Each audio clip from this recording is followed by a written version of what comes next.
So hello, everyone. Welcome back to another weekend workshop. We're thrilled to have you with us today and excited also to have one of our weekend clients, Michele, who's going to be delivering today's workshop on a topic that I think right now, in the month of October, when we're being all pulled in different directions, it's great for us to talk about this topic of easing our business stress. And of course, Michele is a nurse and she has a background in nervous system management. So she is ideal to speak to us today on this topic. Thank you so much for carving out this time. I know it's not easy to carve time out of your business day to show up for yourself and your business, but why don't you take a moment, just as we're getting started, to introduce yourself in the Zoom chat. Let us know if you have a business, what that business is. And I know we do this every time, but there's new people on the call every time as well. So they may never have met you before. So let's just assume that this is the first time you're sharing your business. If you have a link and you want to put that website link or simply a LinkedIn or an Instagram link, whatever works for you, we would love to connect because that's how we can grow our networks. So thank you so much to you who are joining us. Some of you are perhaps here for the very first time. And if you are, welcome. My name is Carrie Ramsey. I'm the project manager for the Weekend Project, which is led by Queen's University. And over the past 4.5 years, we've welcomed more than 1,600 women entrepreneurs into workshops like these, our masterminds, our coaching sessions, and everything we do is for free for weekend clients who are eligible, which basically means if you are a woman identifying entrepreneur in the Kingston, Quinte, Prince Edward County general region, then you most likely are eligible. And reach out to me. You have my email, so if you are interested in going further. At this time, thank you so much for those of you who are introducing yourselves in the Zoom chat. I'm going to hand Michele the virtual microphone. She actually is going to do the land acknowledgement today as well as a part of her presentation. So Michele, over to you. Thank you so much for joining us today. Okay, thank you so much, Carrie. And thanks to everyone who is here today. I can't see everybody, but I will be coming on. I will be stopping my share at points. So hopefully I'll be able to kind of eyeball everyone. So I'm Michele Venema, and I am the owner of From Shadows to SoulLight Counselling. And I've been a nurse for 35 years. And it was a few years ago when I went through my own journey through a severe anxiety and depression that inspired me to take this new career path. So now, as a nurse psychotherapist, I provide online counseling for women with anxiety or emotional struggles to help them to step out of the shadows and into the light of emotional freedom. And a big part of that is knowing how to nurture our nervous system. And so that is sort of the subject of today's presentation.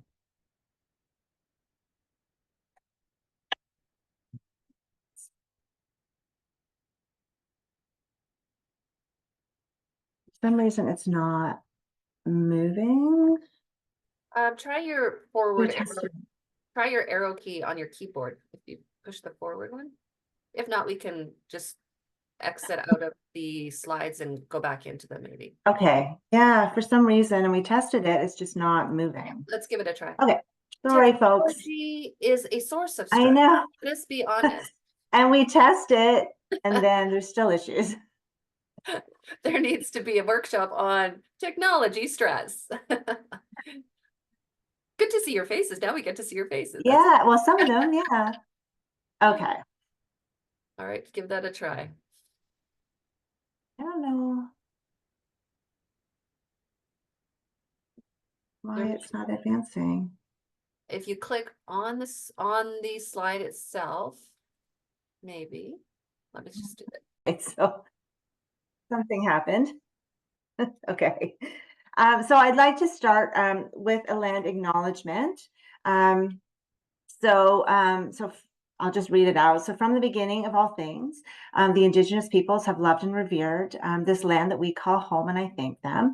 Quinte West is on this Indigenous land, and so today we'd like to respectfully acknowledge that.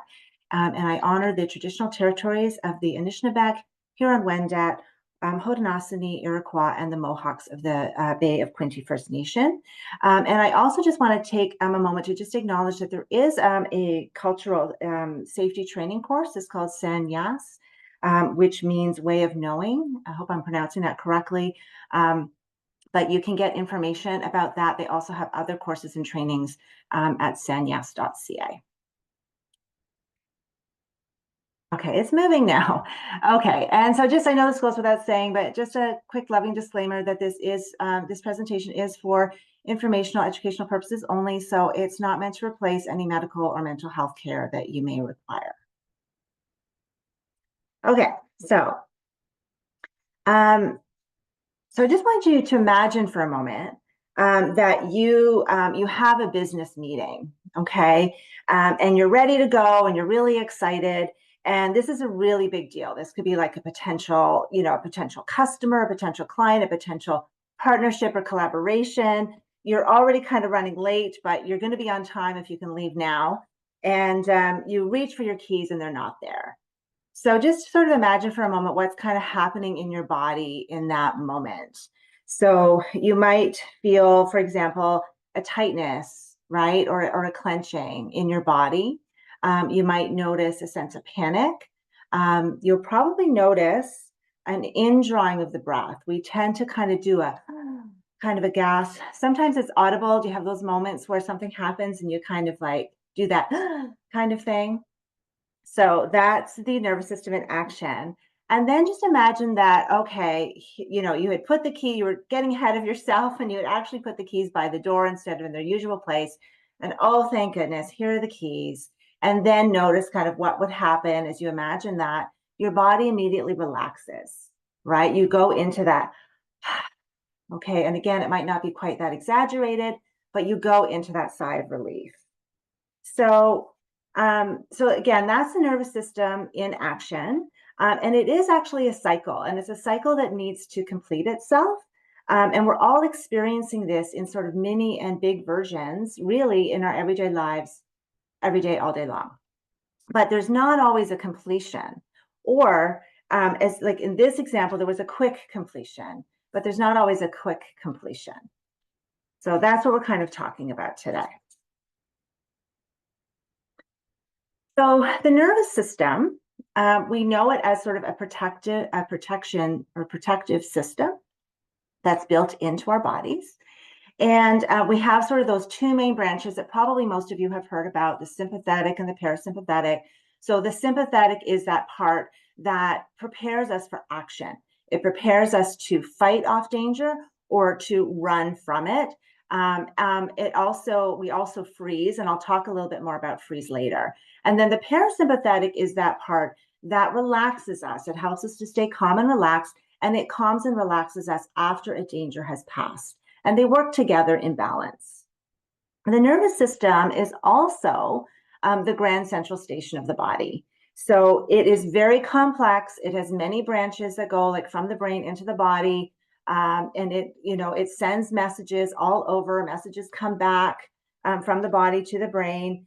And it governs all of the other major systems of the body. So it is responsible for things like all these automatic things like our sleeping and waking and our breathing and our heart rate, our body temperature, our immunity, our hormones, and then even our thinking, our remembering, and our emotions.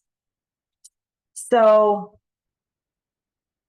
I love this quote that says, the health of our nervous system is probably one of the most overlooked aspects of modern day healthcare and mental health care.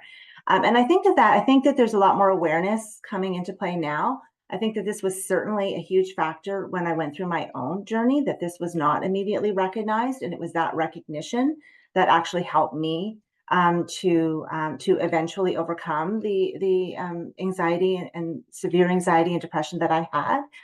So the point is that the health of our nervous system, the balance of our nervous system matters because it has a direct impact on our physical, mental, and emotional well-being.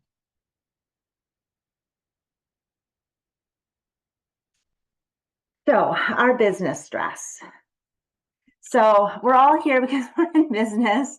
I was a nurse. I was very used to, like, all of those years, very used to having, obviously shift work too, or the 9 to 5, but having that regular paycheck, every 2 weeks.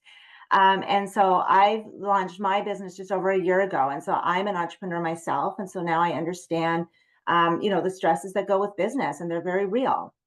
So I chose this photo because it can often feel, at least to me, that, growing and launching a business can feel like you're scaling a mountain. And some days it can feel like maybe scaling the mountain will actually be a lot easier. And so what is unique about business stress? So we know that we have like, all of the multitasking and the to-dos, the responsibility, it's all on you. And maybe you even have some employees and now you're feeling responsible for them as well. There's a lot of pressure involved. And of course, we know that there's a lot of financial risk. And another element of business stress that I think is really, really important is that we bring in this heart and this passion into our business. And that's what brought us into business in the first place. Hopefully, it's something that you're running on, some heart or passion that you have. In other works, we are like, we're wearing different hats. But with our business, we're wearing our heart on our sleeve. So, we're basically offering up our heart and soul on a platter. So it takes incredible vulnerability, and it's incredibly personal and it's incredibly brave. But I think that that's a really key element that can be at sort of like the basis of a lot of business stress because it's personal. So when we look at sort of the analogy of an iceberg, maybe some of you are familiar with that. So it's the idea then that we have sort of the external things that we know about and that we can see, but then the iceberg is actually much larger underneath. So there's just so much more below the surface. And so it's not that the external things don't matter. They're obviously genuine and valid, but it is often a lot about what's going on underneath the surface. So we mentioned some of the external things that we know about with business, and then also bringing in this idea that we have this drive and this passion that we bring to the business that's sort of under the surface, as well as our strengths as well. But then, of course, we also bring in our fears and our insecurities. We bring in our past experiences, maybe our traumas, the beliefs that we hold, our coping mechanisms, our unprocessed emotions. So these are all things that can also drive our business stress because as I said, we bring ourselves into our business. So why does all of that affect the nervous system? So obviously, the nervous system is extremely complex, and we're not going into all of that complexity today. But the amygdala is a part of the brain. It's in sort of the primitive brain, and there's actually two. But what it is it's like it's a built-in smoke alarm. So just like you have a smoke alarm in your kitchen that is designed to just detect if there's any smoke, the amygdala actually scans. It's scanning all the time for potential danger. And its job then is to react, just like a smoke alarm would, and sound an alarm. So the alarm that it sounds in the body are those fight and flight responses and sometimes freeze. So the amygdala then can really run the show. And it doesn't know the difference between an actual physical imminent danger or like an emotional threat. It doesn't perceive the difference between like an actual threat or a perceived one, or it doesn't even know the difference between like the past and present. So what happened in the past or what's happening right now. So if I'm worried about my business failing or I'm worried about how I'm going to tackle my to-do list, that's kind of the same to the amygdala. Now, obviously, we don't go into kind of a complete 180 alarm with everything, but it is happening to some degree in our bodies. And the amygdala as well is responding to anything that's remotely familiar to anything that hurt me in the past, anything that hurt you in the past. It's responding to that. Again, as if you're in physical danger. So we know then, so we kind of mentioned about the fight and flight responses in the body. And then there's also the freeze response. So unfortunately, in our modern world, there's so much coming at us, and we can't, of course, always fight or flight whatever is going on. You can't fight with your customer. You can't like run out of a difficult business meeting. So we kind of end up in freeze by default. Now, freeze it is its own response. Sometimes it is safer to freeze, and the nervous system chooses the response. It's automatic, so it will choose fight, flight, or freeze. So we see it in animals, for example. If an animal is prey, it gets caught by a predator, it may freeze and play dead. it gets carried away. And then the predator may, let down its guard, and then the animal might have a chance to flee and get away. So it is a legitimate survival response, but oftentimes we're kind of getting into it in a default mode because of societal norms as well, that we can't always fight and flight. So, which means then that the cycle doesn't complete. So we don't get that sigh of relief or that exhale, right? Until maybe hours or days after, whatever happened. So we end up staying in that tension. We end up staying in that shallow breathing, and we end up staying in that panic. That is all still in the body. So it gets stored in the body until it can be digested and processed. So that is why stress is not just stress. So we do, we live in a very stressed culture where stress has become a normal part of living. It's got to the point now where people, just kind of roll their eyes. I'm stressed, you're stressed, everybody is stressed. But we really need to take it that step further, and acknowledge that it's not just stress. It is a signal of alarm in the body. It is a survival response, which means that you are in survival mode. And it is all happening automatically, no matter what our intentions are, no matter what, we get into our positive thinking and I'm doing great and I'm okay.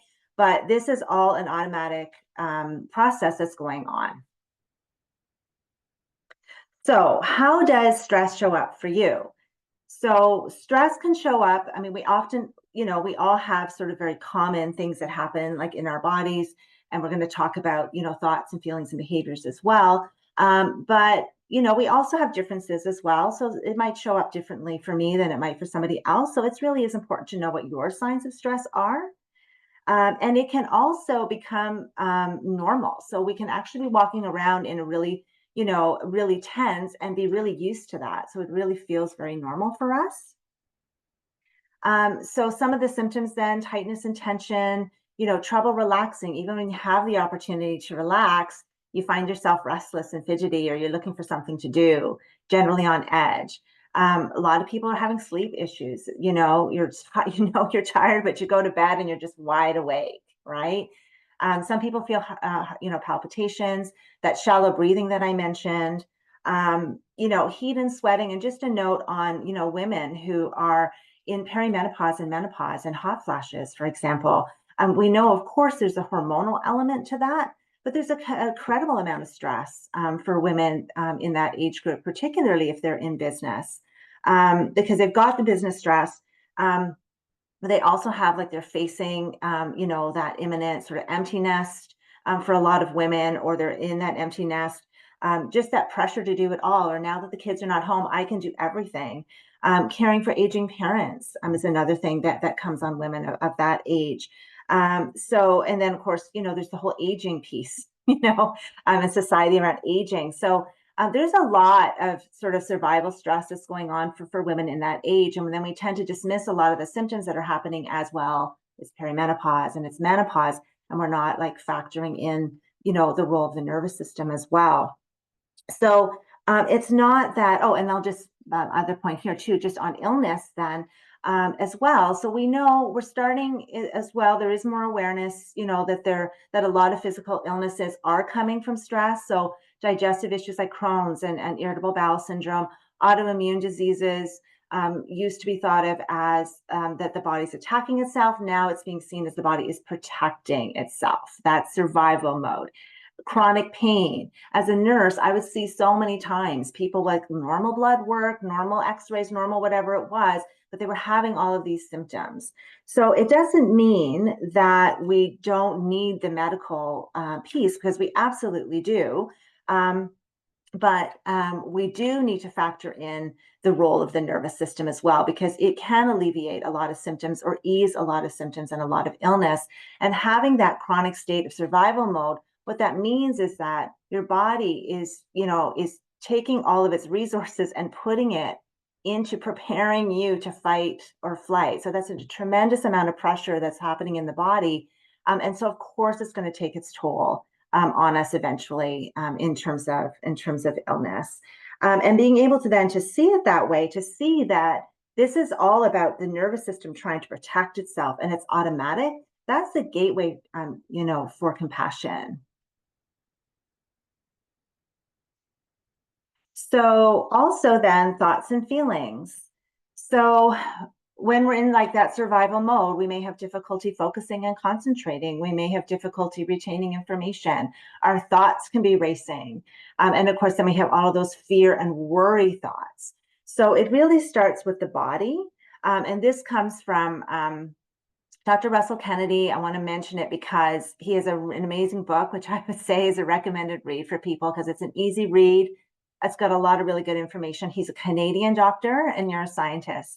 But he tells us that the alarm, the state, because it's in the body, it starts there. And what happens is that the mind can actually sense the alarm in the body. And so that is what then will start to trigger the fears and the worries, the catastrophe thinking, the warnings and the worst case scenarios. It actually happens in the body first. But we don't see it that way because we're not acknowledging the body. So we just see it in the mind. And traditionally in therapy, we've been sort of addressing like anxiety in the mind. But it's actually, we need to address it in the body. And then as we address it in the body and calm the body, the mind will actually follow, the mind will actually calm. But what we see is that the alarm's happening in the body, the mind starts to race because it's trying to figure it out and it's trying to solve it. Then that then in turn aggravates the alarm, which then in turn aggravates the thinking, and we just end up into this vicious cycle. And then emotions then of course as well. So when we're in that sort of survival state, then we can feel a lot of apprehension, a lot of panic. Some people have panic attacks, a sense of urgency. If you're walking around and everything feels pressing and everything feels urgent, that's your nervous system. That's survival mode. Anger and frustration, overwhelm, because we have so many feelings that we're not acknowledging and processing that that's when we feel overwhelmed. Emotions take time to process. And we live in such a fast-paced society that we don't have time to take a moment and let things process. And then, of course, the fears and the worries. So with freeze, then again, so we're stuck in this freeze mode a lot of the time. But it doesn't mean that we're not functioning. We're still living. We're still, getting to the next thing. And this has started in childhood. Children will often go into freeze mode because they can't fight or flight. Their caregivers, for example, in the situations that are happening as well. Certainly my generation and a lot of generations, we didn't grow up with being able to even acknowledge that you had feelings. So, so we ended up in freeze mode a lot. So somehow though, along the line, then we learned to survive and we learned to cope.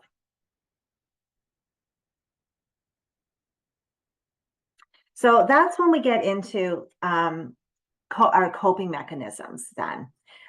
So because we learned to survive and cope, we carried our coping mechanisms into adulthood.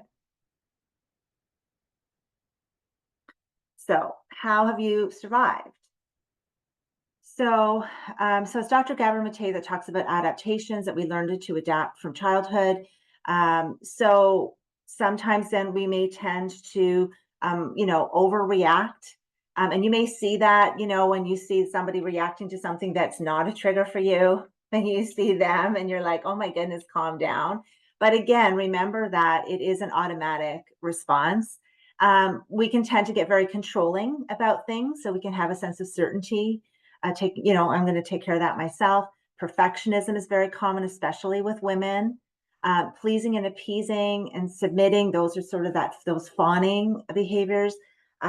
We avoid, we distract. We're very, very good doing that, especially in this society. Substance use, turning to alcohol.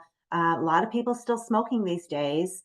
And then obsessions, it could be something like gambling, but it could also be something like, overeating or over-exercising. So there's a lot of things that we do to compensate for the survival mode and to cope. But at the bottom line of it, or at the bottom of it, is that it is a self-protection. And so again, when we can see it that way, that these things are not actually bad or wrong. This is self-protection, and this is that gateway to compassion. And that's what Dr. Gabor Mate talks about as well. So he says that it's not what happened to you, it's what happened inside of you as a result of what happened to you. And so it's the same thing with stress. It's not what's happening to you, it's what's happening inside of you. So if we can look at it that way, and then we can not pile on blaming ourselves, thinking that we're sabotaging ourselves. If we can bring in some more kindness and compassion for ourselves, that can really relieve a lot of our stress. So we're not just piling on more stress and blaming ourselves. So this comes then to nurturing the nervous system. So it's really then, how do we address this alarm state then, right? So obviously we know about self-care practices, mindfulness, and those are all very important as well. And we don't want to forget like your basic things, like, making sure that you eat well nutritionally, that you get, as much sleep as you can, making that a priority. Exercising is really important, because it helps to actually metabolize a lot of those stress hormones, that built up energy in the body. But the nurturing of the nervous system is really about coming out of the head, coming out of that thinking mind where we tend to spend way too much time and we're trying to solve everything, coming into the body, and also coming into our feelings and allowing ourselves to be with our feelings and feel our feelings. And so the photo that I chose here was because I had depicted the nervous system as a tree earlier. So now we have this large tree and we have a little girl who's hugging the tree.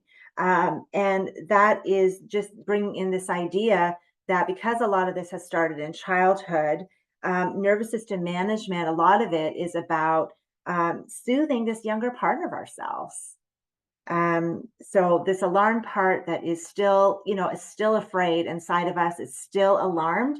And if we can see it as, this survival mode or this alarm state as this younger part of ourselves, again, then we can soothe that inner child and we can bring in that compassion for ourselves and that kindness.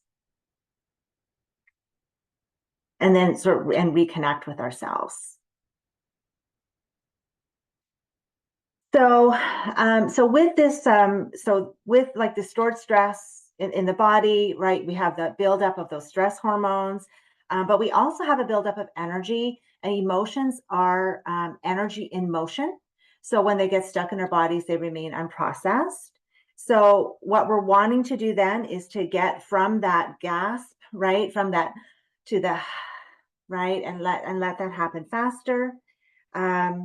And the nervous system then is kind of that, it embodies the physical, right, the biochemical, but it also embodies the energy. So it really is that mind body connection, and also the physical and energy connection. We don't have to separate them out. That has been the problem. So we want to bring them together. So I'm going to stop the share here, and I think we're doing fine for time. I'm going to stop the share. I've thrown a lot at you, and we have probably about a half an hour of some practice. But before we go into that, I just want to see if there's any questions. We can take maybe 5 minutes here. If there's any questions that anybody has or any comments that they want to make at this point before we move into some practice. Penny, I'm seeing a hand, or maybe Carrie, you're going to. I couldn't find my reaction here fast enough. Nice to see you, Michele. This has been wonderful. I'm just noticing how many stressors I'm noting here physically in my thoughts. I just wanted to ask you, you had just a confirmation, you said the mind follows the body. Is that what happens first? Yeah, so what happens first is the alarm in the body. So all of that sort of accumulated alarm that, is in our body, the stress hormones, the unprocessed emotions, all of that. So we're carrying around an alarm in the body. And that comes first, that nervous system alarm state or survival mode comes first. The mind reads the body. I believe it's called interoception. It's actually a process. And it reads the body. And so it will detect the alarm in the body, but the mind is trying to solve it. So basically then the mind starts to match the alarm. Okay. And so then that's when you get into the fear thoughts, and before you know it, you've gone from here to like, worst case scenario. So it's because keeping the you up all mind, night. Your brain yeah, won't shut and up. it thinks it's helping, like it's trying to figure it out, it's trying to solve it. So we Right. need to break that cycle and come down into the body. And that's what we're going to be doing with some of the practice. Okay. Thanks for that explanation. Great question.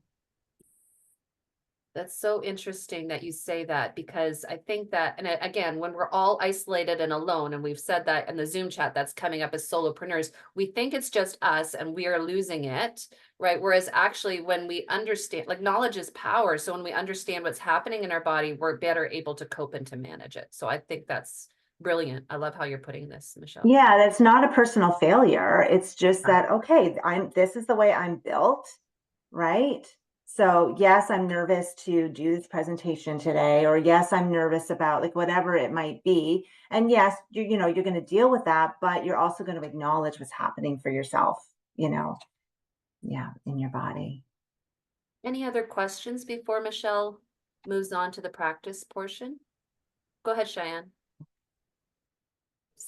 I think I might have asked you at the workshop a year ago. I met Michele. I just love her. Fawn. What about the fawn response? Because I find for a lot of us women, it's like, I am so stressed out. And it's so easy to go into, I'm going to make sure everybody's happy, as like a way to kind of coax your way through that. What do you think about the fawn response? Yeah, well, I think this is the way I see fawn. This is me. And so may not be right, but this is the way I see it. So we have the fight and flight and freeze responses. And so to me, the way I see it is that is the way the nervous system works. We have the fight, we have the flight, and then we have and sometimes freeze. The fawning to me is something then that becomes a coping mechanism and an adaptation. So it's a way to cope with the survival mode. And as women, and as little girls, right? One of those ways that we do that is we learn to please and appease, right? And we learn to make sure that everybody else is okay. A lot of us were raised by, caregivers who were themselves in survival mode, who were raised by people who were in survival mode. So, I mean, this is going back, that's when we kind of get into that intergenerational trauma, which I think is such an important piece. But we're raised by people who were not, not everybody, but a lot of us were raised by people who were not in touch with their own emotions. And so in order to kind of survive, we ended up becoming carers. And as well, society gives that message as well. Less today, but certainly was giving that message to little girls that, that they need to be carers and they need to take care of everybody else and they're not important. And there's a whole patriarchy. There's so much to everything that I've said. There's so much more that can be said, but that's sort of the way that I see fawning. Does that answer your question? Yeah, I think that's like a whole other workshop waiting to happen. A lot of it is a whole other workshop. Yeah, waiting to happen. Absolutely. Yeah. Anything else before? Oh, I think there's a hand. Laura McNeil. No, I don't see one on there. Oh, okay. I saw. Okay, it's just me. Mine. Okay, I am going to reshare my screen.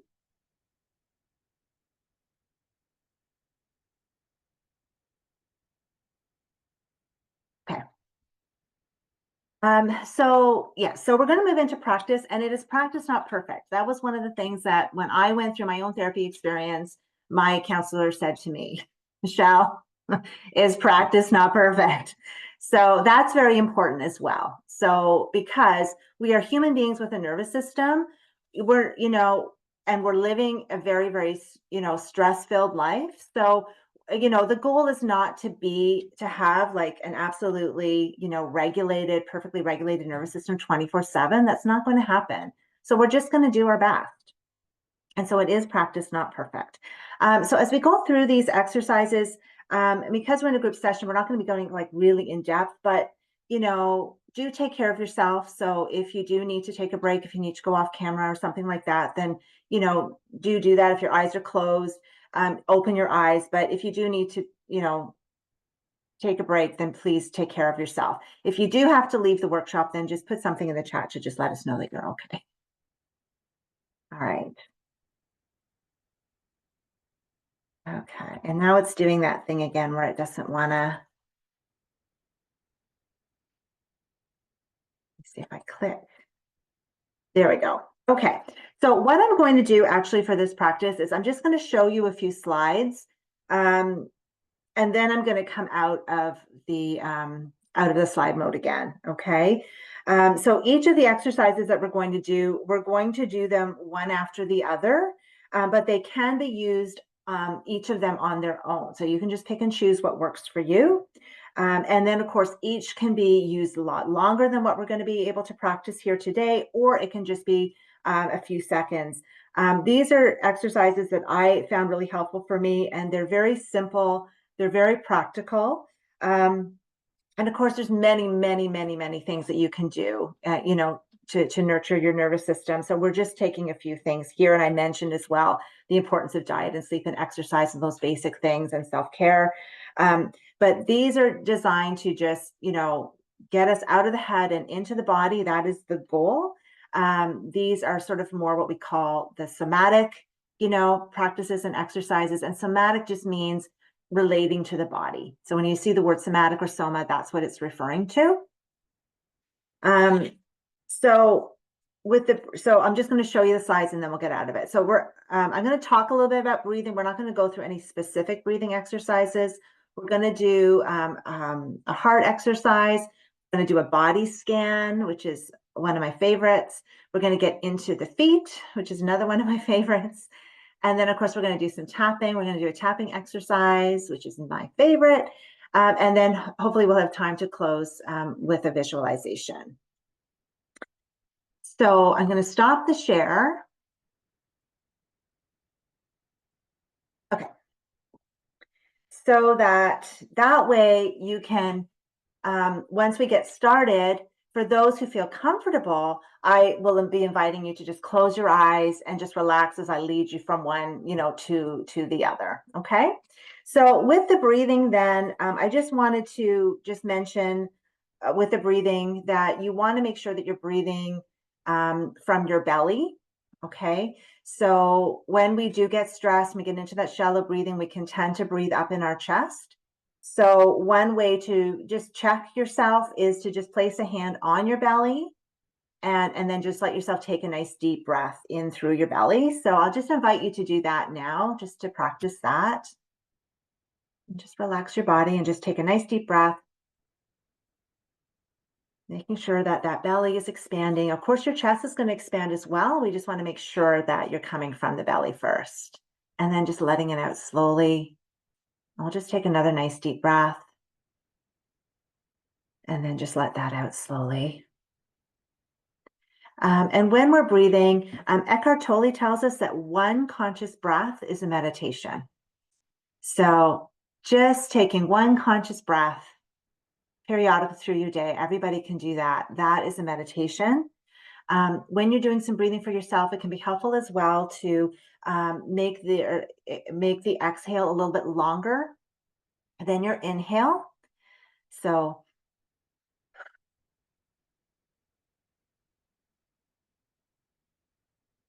and also another thing that can be helpful is to just bring in a sigh to the exhale. So you can take a nice deep breath in and just let it out with a sigh.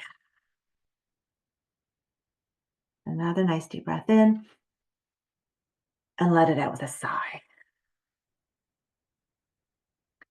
So now we're going to, we're just going to move through the exercises now. And you don't, as I said, you can just keep your eyes closed. We're just going to go through them. So I invite you to place a hand on your heart space, and you can place two if you want to, but I prefer. Just placing your hand on your heart space actually releases the hormone oxytocin, which we know is the calming hormone.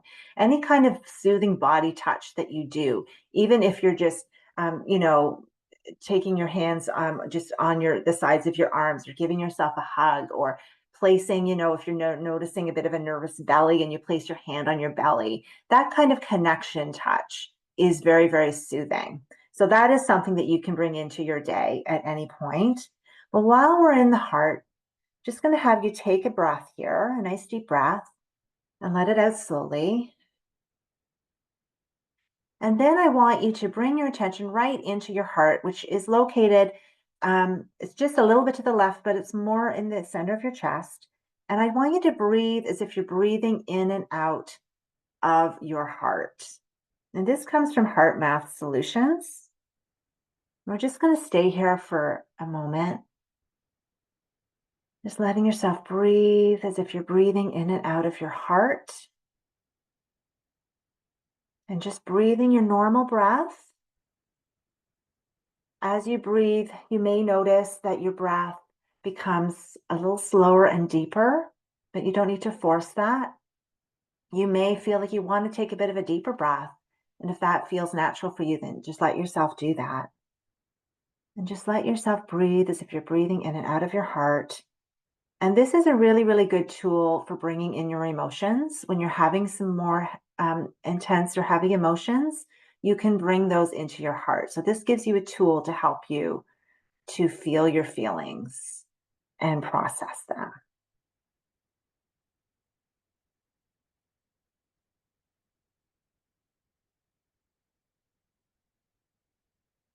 A couple more breaths here. And now we're going to move into the body scan. And before we start that, I just want you to notice where your body is touching the surface beneath you. So if you're sitting on a chair, you're sitting on a couch, just notice what parts of your body are against the surface. Just notice how supported those parts are. Just notice how they feel. It's going to be a good way to tune into how supported you are and to that feeling of support. And we're just going to move our attention to the top of the head. And I'm going to guide you down from the top of the head all the way down to the feet. And what we're doing here with the body scan is we're simply noticing where we may be holding some tightness and tension. So when we start at the top of the head, you may notice that there's tension in your scalp. A lot of women will hold tension there. And then let your attention go down the back of your head and let it go into your forehead and into your eyes.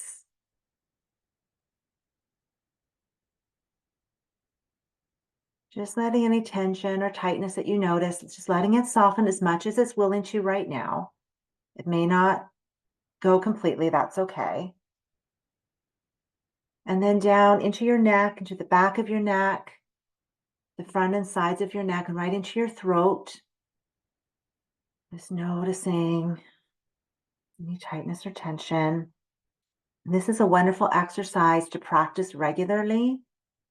It can be something you can take several minutes with. It can be something just for a few seconds, but learning to know where and when you're holding tension in your body. With this exercise, you're practicing to relax your body.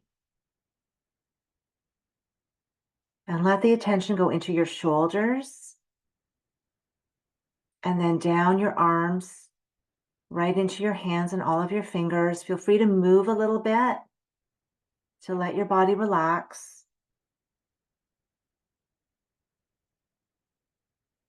And then we'll take the attention down your back, so your upper back to your middle back, down the front of your body.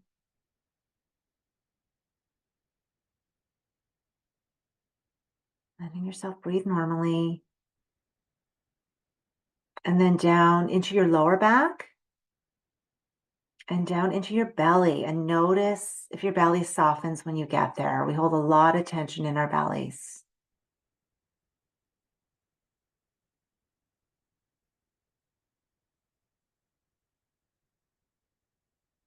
I'm going to go down into the hips.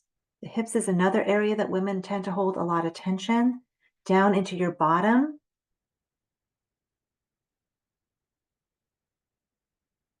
Remembering that our bodies, it's all automatic. So our bodies will just automatically tense and clench without our knowing. Down into the pelvis, all areas of your pelvic region, even your vajayjay, all the way down.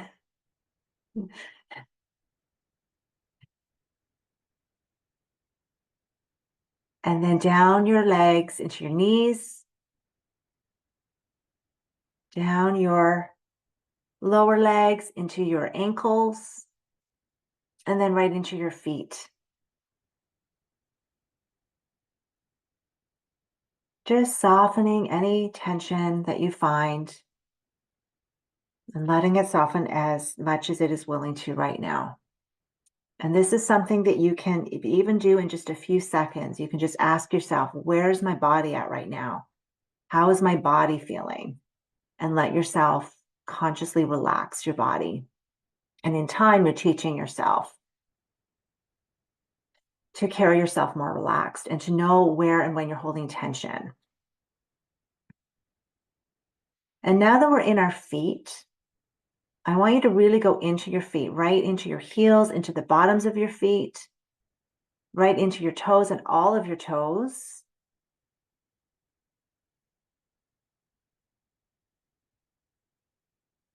And I want you to breathe now as if you're breathing in and out of the bottoms of your feet. This is a really, really helpful grounding exercise because we tend to stay so much up in our heads. Sometimes even the heart breathing can be a little bit too high for some people who are really, really in their heads. So bringing that energy, that focus down to the feet can be really, really helpful to ground. So let's just breathe here for a moment as if you're breathing in and out of the bottoms of your feet.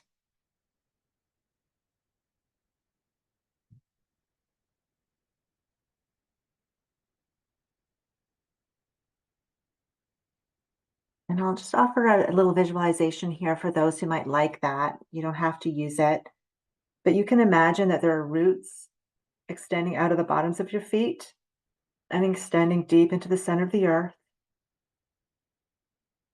You can imagine a ball of energy in the center of the earth, and that you're drawing up energy from deep in the center of the earth, all the way up through those roots, right into the bottoms of your feet and up through the rest of your body. You could also imagine the planet underneath your feet and how expansive and massive it is compared to you. And how the planet is full of energy and it supports the oceans and the mountains and all the vegetation, all life on this planet, and it supports you too. Getting into the feet is something you can just bring even in your doing, as you're walking across the room, as you're brushing your teeth, whatever it is, just bring attention to your feet and be in your feet as often as you can through the day.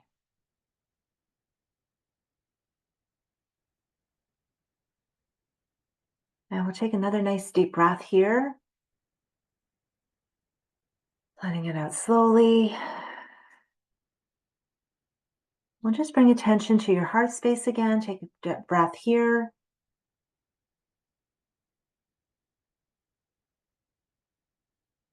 And then I'm going to invite you to just open your eyes slowly and gently. And we're going to move into a tapping exercise now. Okay. So EFT tapping comes from emotional freedom techniques, and I'm not going to be able to get into all of it. That's going to be another workshop, but it is an evidence-based therapy and it's a trauma-informed therapy. And the tapping part of it comes from the ancient Eastern practice of acupuncture. And in acupuncture, they use needles to stimulate meridian points, which scientifically do exist. But with tapping, we use our fingertips to stimulate those points. And so tapping, it actually sends a signal to that amygdala, that smoke alarm in the brain, to tell it that it's safe to turn off. And it also helps to get the emotions moving, which can be really, really helpful when we've been in freeze. So what I'm going to do here is I'm going to demonstrate I'm going to just demonstrate the tapping points before we go through the exercise, just so that make it a little bit easier. So I'm using what's called a short version of tapping, and it's not that there is a short version of tapping. There is the basic recipe, and there's additional points to that, which I use in my sessions. But the short version is what you see in social media when people are demonstrating tapping, or like in the tapping solutions. So they use that, and it's just easier to teach, and it's just shorter. And of course, when we're in a general setting, we can't, we use more of a scripted tapping because it's a group setting. So in actual sessions, we would never use scripted tapping, and because it just it's just limited. It's general. It can't get personal. It can't, get really specific and deep. But I've designed this one to hopefully it's going to resonate in some way with everyone today. So just demonstrating the tapping points then first. So we always start on the side of the hand, which is your pinky side, okay, of the hand. That's where we start. And then we go to the top of the head. So it's just right at the top of the head. Then we go to the start of the eyebrow, so where your eyebrow starts. And all of the tapping points around the eye are on that occipital bone. They're on that eye bone. So at the start of the eyebrow, then we go to the side of the eye, there's a little divot there. And so again, you're on that eye bone, you're not out at the temple, you're not in the soft part of the eye. And then under the eye, now I have glasses, so it's going to be a little bit harder for you to see, but you should just be in the center. But on that occipital bone, so again, not in the soft part of the eye, not down on your cheekbone, okay, on the eye bone. Then under the nose, under the mouth, which is a little divot there in your chin. And then we have the collarbone. So you just find your collarbone, you just go just underneath and tap there. Now here I'm tapping with both hands, so you could just tap with one hand. You can also tap with both hands at the eye points if you want to, which I find very soothing sometimes, depending on what you're tapping on. So the collarbone, I'm going to add one additional point here that you don't usually see, and that's just the center of the chest. It's the thymus point. It's good for immunity. And I like it because it's just right here, and then you can just move into it really. Okay. And then the last point is it's your side. We call it the under the arm point, but you're tapping on your side, and it's a few inches below the underarm. For women, it's where your bra strap is. Okay, and instead of this hand just hanging out, you can bring it to your shoulder, and then that way it's kind of like you're giving yourself a hug. And if you can do two sides, if you can reach around, you can do two sides on that one as well. Okay, and then we go back to the side of the hand. Okay, so those are the points that we're going to use. Okay, if you feel comfortable, I will be guiding you. I will be saying the points. So if you feel comfortable, you're welcome to close your eyes. Okay, so I want you to take a moment and just think about your business. So it could be your business as a whole, but maybe there's just something with respect to your business that's just really on your mind right now. So bring that to mind. And I want you to just close your eyes and tune into your body as you are thinking about this aspect of your business, and just notice what comes up for you. Are there any sensations in your body? Are there any feelings that come up for you? And then I want you to take in a deep breath with your business in mind. And I want you to rate that breath on a scale of 0 to 10. So 0 being that you're taking in the most deep, expansive, free breath that you can possibly take. And 10 being, the most constricted, shallow, tight breath. So no one's going to be a 10 here, but if you're a 0, congratulations. So you'll probably be somewhere to the lower to mid.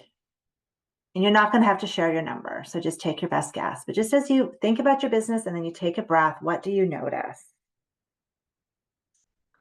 Okay. All right. And now you're going to join me at the side of the hand. Okay. And you're going to say these statements out loud, and everyone's on mute, so nobody can hear you. Okay, so you're going to repeat after me. So even though I am not breathing as freely and easily as I could, when it comes to my business. It's okay. And it's safe for me. It's safe for this to be here. Even though I know I'm not breathing as fully as I could. I am not taking in a full breath. It's okay. And I honor this and I honor myself. Even though I am carrying some alarm in my body when it comes to my business, and I am not breathing in my business fully, it's okay. And I give myself some grace. We're going to go to the top of the head, and you're going to just repeat the statements. And if you're yawning, that's fantastic because that means you're relaxing. Top of the head, I am not taking a full breath. Eyebrow, I am not breathing in fully. Side of the eye, I am not breathing in as deeply as I could. Under the eye, sometimes my business has me scared. Under the nose, sometimes it's just a lot. Under the mouth, even too much sometimes. Collarbone, I can't take it all in.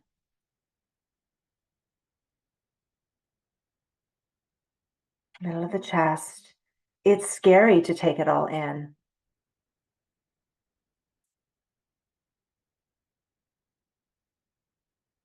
Go to the side, under the arm. I am protecting myself.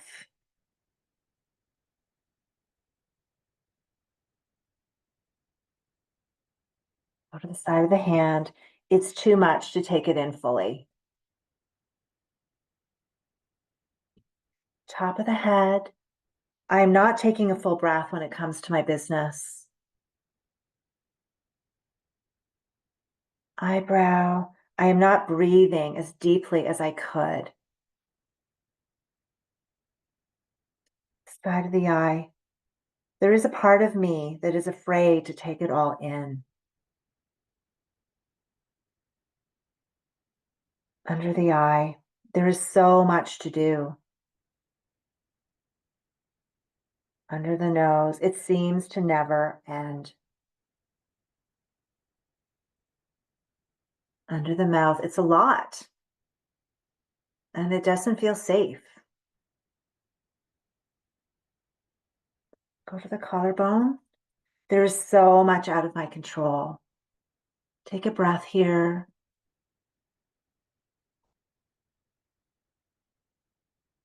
Center of the chest. And there is so much in my control.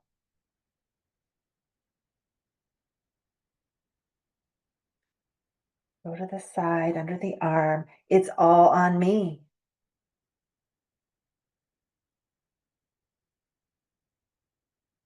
Side of the hand. It's too much to take it in fully.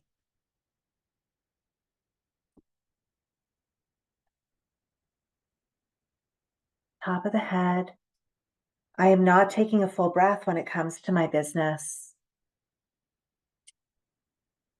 Eyebrow. I am not breathing as deeply as I could.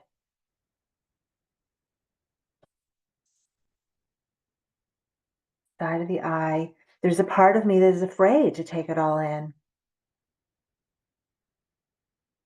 Under the nose. Sorry. Under the eye, sorry. What if the risk is too great? Under the nose. What if I fail?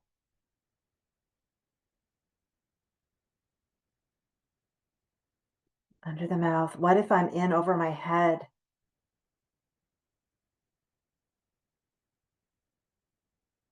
Collarbone. What if I'm not enough? Taking a deep breath here.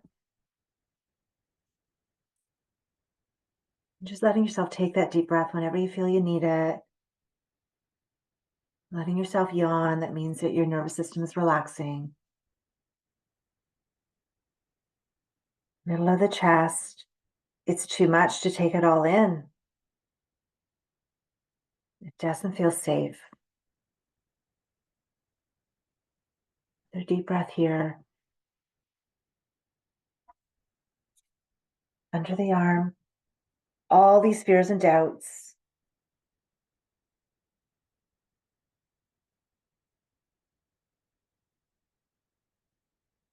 Side of the hand. Sometimes it feels never ending and just too much.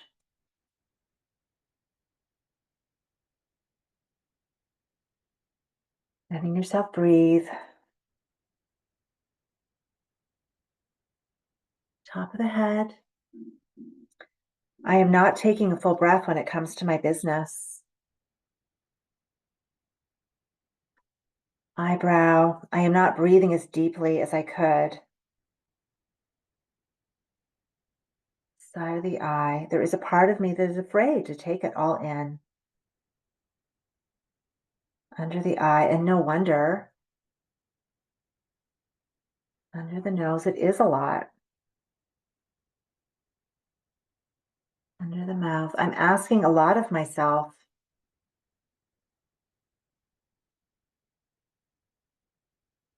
Collarbone. And sometimes I just keep pushing, even when I know I need a break.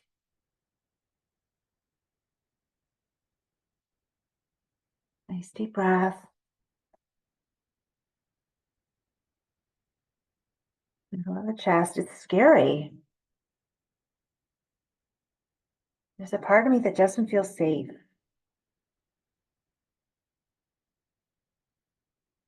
Under the arm. It's much too much.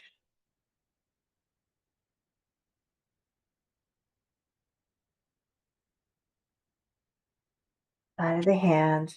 No wonder there's a part of me that's trying to protect me.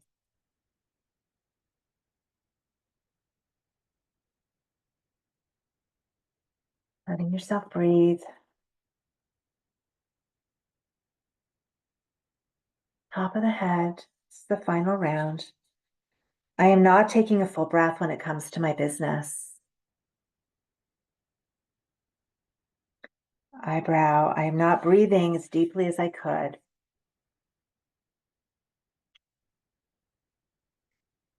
Side of the eye. There's a part of me that is afraid to take it all in. Under the eye. This is a big deal. Under the nose. This really matters to me. Under the mouth. I feel good about what I am putting out into the world. Collarbone. I feel good that I am doing the work that I'm doing.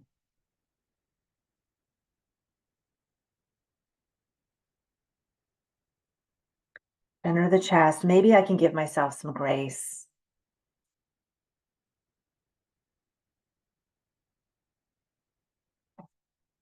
Under the arm. Maybe I can take a little time to breathe. Just give yourself a hug here. Let yourself breathe. This is what you can do on your own. Is just simply tap and breathe. Just let yourself feel whatever it is that you're feeling. Nice deep breaths. Side of the hand. Nice tap and breathe. Nice deep breaths.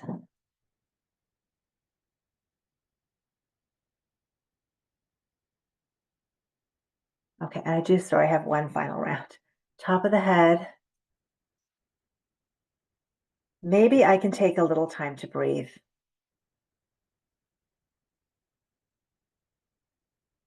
Eyebrow. Maybe I can give myself a little space.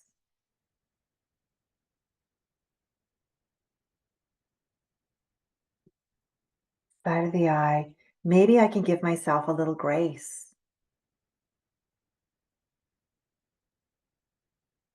Under the eye. My business really matters to me. Under the nose. But I matter too. under the mouth. I matter more.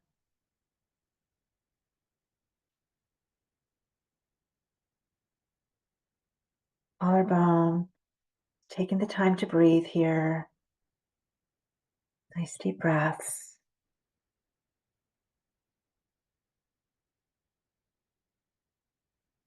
Lower the chest. Breathing.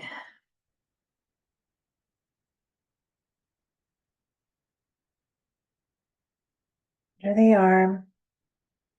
Giving yourself that hug. Letting yourself breathe.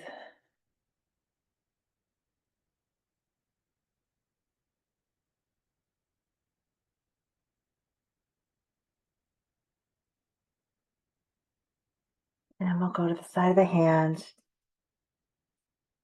Nice deep breath. Maybe let it out with a sigh. And one more nice deep breath in. And let it out with a sigh.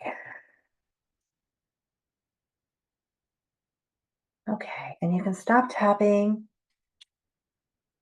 Take a breath. Just check in with yourself now. Check in with that number. Take a nice deep breath and just see if there's a little bit more expansion there for yourself. If you're breathing just a little bit easier.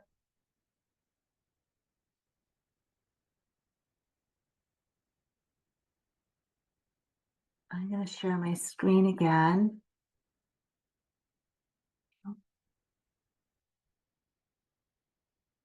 Okay, so we're just going to close with a very quick visualization.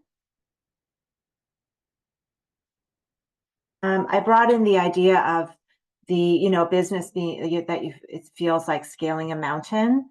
So in this visualization, I'm just going to have you place your hands on your heart space if that's comfortable for you, one or both. Place your feet on the floor if you're sitting and can do that. You don't have to, but if that's accessible for you. I just want you to close your eyes. And I just want you to imagine that you're on top of a mountain. And this can be any mountain, just whatever comes to your mind.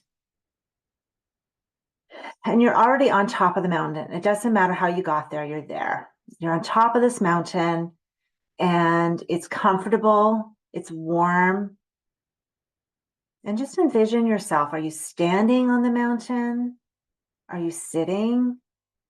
Are you looking out at the view below? Or do you have your eyes closed and you're just soaking up the sun? You're breathing in that beautiful mountain air. And just notice what's beneath you. Is it rock? Is it grass? Maybe you love the snow. Maybe it's a snow-capped mountain. Maybe there's a lake. It's whatever you want it to be. Adjust the image to be whatever you want it to be.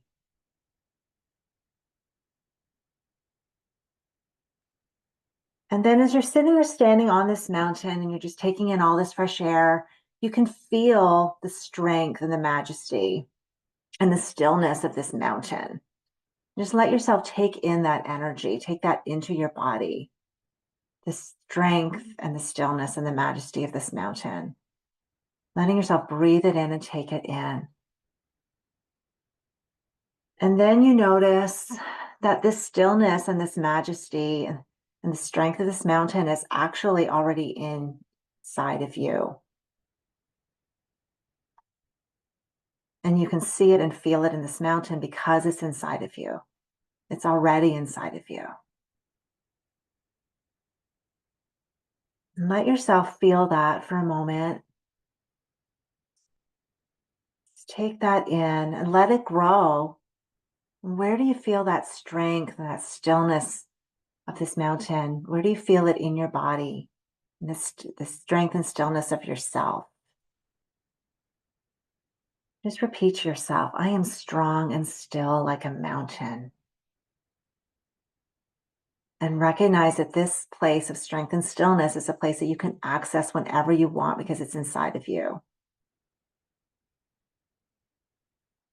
And even if you're not getting a strong sense of it right now, even if it's just a 1%, even if it's just a whisper, just acknowledge it.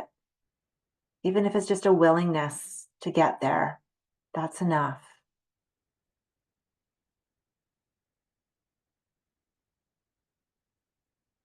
I'll just have you take a deep breath here and just let it out slowly, maybe with a sigh.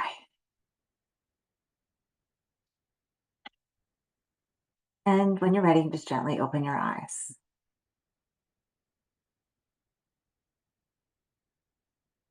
So I'm just going to get this to advance.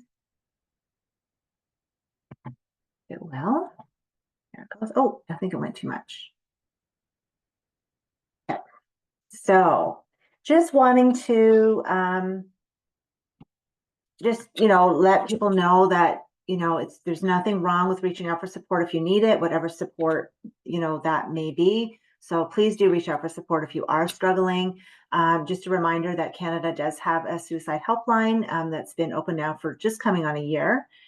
So that can be for yourself, or if you're concerned about somebody else, then that's the number there, 988. Thank you very much for coming to the presentation. I hope everyone enjoyed it. And so I'll just let you know, the QR code leads to my website, which is a little bit under construction at the moment. It's just having a little bit of a refresh, but it is functional.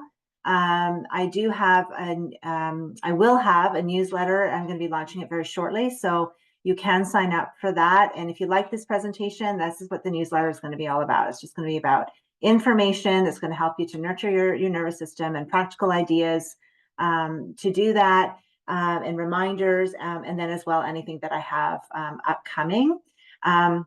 I do offer one-to-one sessions, and I offer free consultations for that. So you can book that through the website or just email me. Most people do. And then my email's there, my website. My upcoming offerings, I'm hoping to offer a group therapy in the new year in January. I do have another presentation coming up on November the 13th, I believe is the date that I've set. And it is going to incorporate tapping and art therapy. So it's going to be an exercise that I will lead you through, where you will use, colored pencils or crayons, whatever you have on hand, along with tapping to kind of move through something that's on your mind. So it'll be a very interactive. There'll only be like a couple of PowerPoint slides at the beginning. It'll be like a full hour of doing that exercise with some discussion at the end. It will be recorded if you can't make it live, but I won't be recording the discussion at the end for that one. And then I'm also hoping to offer shortly after that a workshop on tapping, so we can spend a full hour just on tapping, or maybe even an hour and a half. So, and that's it. So now I'm going to invite any questions or comments. I'll come off the share. So yeah, if anyone has questions for Michele as we're wrapping up, we have a few minutes here at the end. Did anything come up for anyone? There's a question that you wanted to ask. It can be in the Zoom chat, or it can be off mute, as she mentioned. Or are we just all in a state of calm? Of relaxation and calm. I don't want to get all activated again. Yeah. Right? I just feel like I shouldn't go back to work. I just want to say thank you, Michele. Really appreciated that. You're welcome. You're welcome. I'm glad you enjoyed it. Yeah, lots of comments in the Zoom. Some people had to leave, but lots of appreciation. Oh, okay, great. I did see a hand. I think she was waving because Marta, I think. Oh, okay, she was going. Okay. Yeah. See ya. Thanks, Sherry. Thank you. And for some, like, that was the first time I've tried tapping. I've done tapping before. I'm sure other people have done it before, but that was the first time. So that was, I'm sure for some also their first time. So if anyone needs to go back and rewatch, you can just go through the whole thing as many times as you want. It'll be available on the YouTube channel later today. And if you can't find that, just email me, let me know. If you're on our weekly newsletter, you get the link to the YouTube channel every week. But go ahead, Penny. I just had actually a question that, the script that you use, Michele, is that something that we could get access to? I can put it somewhere, like I could put it on my website or share it as a link or something. Maybe I'll put it in the newsletter. I'll figure some way out to share the script with you then if you want it. Sure. Okay. Yeah. Thank you. Lynn is asking, what do you recommend for people who are new to tapping? Yeah. So like I said, it's, I can't really do it justice in this session. So I am going to offer a workshop soon so that we can, address it. I do have some resources on my website about it. So I talk more about what it is, and then I also give some tips to do the tapping on your own. And I go through the points as well, the short version, so it's easier to learn. I would say my biggest tip is really is the tuning in, at the beginning. So really tuning into your body and how you're feeling. That would be the most important thing, even as you're just doing the tapping on the side of the hand. Don't worry about the setup statement. The setup statement is something that we use like in the therapy session, but it's very, very tailored and very specific, and there's purpose to it. So you don't really have to worry about that, although I can talk about it when I actually do the presentation on it. But if you just start tapping on the side of your hand and just close your eyes and tune into your body and just notice what sensations are there, notice what feelings are there. If you're aware of some feelings, then just go with the most dominant one. If you're not sure what you're feeling, ask yourself, well, what am I feeling right now? And does this feel like sadness, or does this, or like, what is this? Or am I more overwhelmed? Am I angry, but is it more frustration, or am I absolutely livid right now? So whatever it is, just get a sense as you start at the side of the hand, and then just start tapping and just let yourself feel, even if it's just thoughts that are in your mind, even if it's something like, I can't believe she said that, just be where you are. Who does she think she is?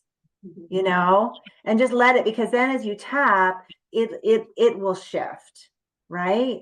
So I can't believe Processing that, it, and I'm Michelle? so Is it embarrassed. like you said before, it's stress is like stored up things we haven't processed. It's almost like you're processing Yeah, it. you're processing it, and you're getting it moving, and at the same time you're sending that message to that amygdala that you're safe, because for so many of us, even feeling our feelings doesn't feel safe, right? Who am I to feel angry that this just happened, right? Or who am I to feel disappointed at that? Now I'm feeling guilty that I feel disappointed because of all the people that are suffering in the world. Like, we just dismiss our feelings. So it's really a process, and you just need to begin where you are. But yeah, it really is just, and that's why I recommend, like, don't worry about kind of what to say while you're tapping. Just tap and breathe and just sort of let the process. The main thing that you want to do is just let yourself feel the feelings. But yes, even our feelings can bring in that alarm. We can have a lot of other feelings come up because I'm trying to acknowledge how I really feel about this.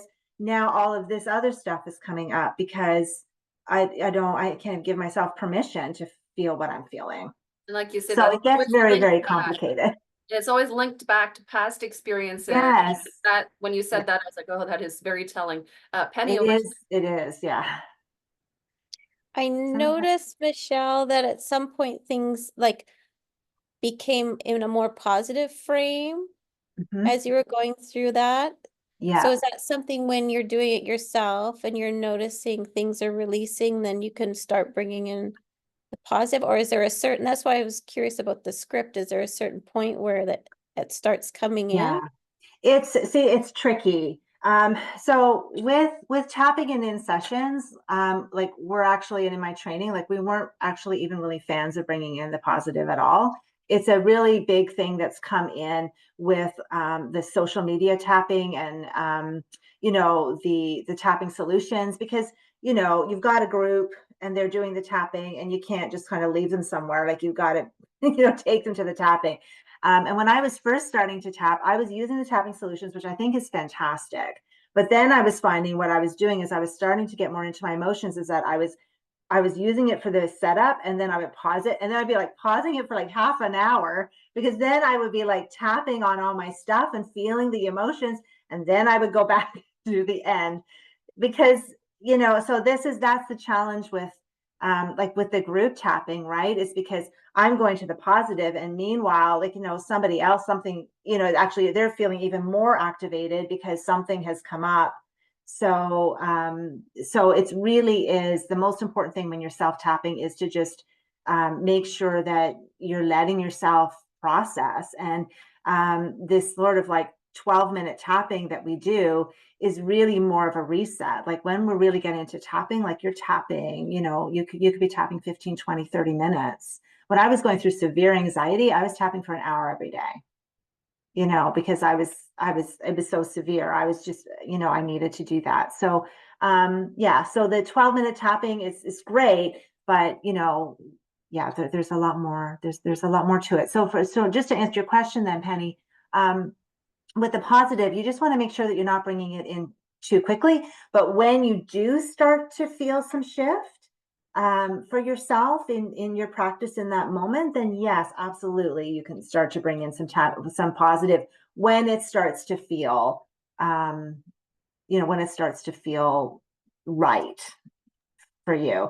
The emotions will kind of start like a wave. They kind of start like a wave. They start off kind of low and then they kind of go up and then they go like, and then they go down again. And then as well, you could start at anger, and then you end up in sadness and then you're having a good cry. You know, like that's the way it kind of goes. And if you're not, you know, if you have 15 minutes and you tap and you, that's all the time you have, then you know that's okay too. Like you can just end it in some way that's soothing for yourself, and that's okay too. Cheyenne, over to you. I just want to say I have experience with tapping and I really, really love it. And Michele, I know how hard it is to get a setup phrase for a group that's going to resonate. And I thought you did a brilliant job of tapping into these universal experiences of being like it. I was blown away. You did that so phenomenally Like we were well. seen and heard. Yeah, and that is so hard to do. I'm so impressed. Yeah, Well, it helps that I'm in business myself. So tapping into yourself. Yes. yes. Okay. Any final question for Michele as we're wrapping up today? I know we've put the newsletter, the website into the link there. You can get her newsletter if you'd like to sign up for that. And I'm sure you can find her email there as well if you'd like to connect with her further. But see no further questions. Michele, I want to thank you on behalf of all of us for an extraordinary presentation, something that we'll all take with us. I wish that every single member of our community could have seen it today, but I know there will be many watching it later on YouTube as well. So thank you so much from all of us for taking your time, and take care of yourselves, everyone. Take care of yourselves and have a great day. See you later. Thank you. So bye-bye. Thanks, everybody. Thank you.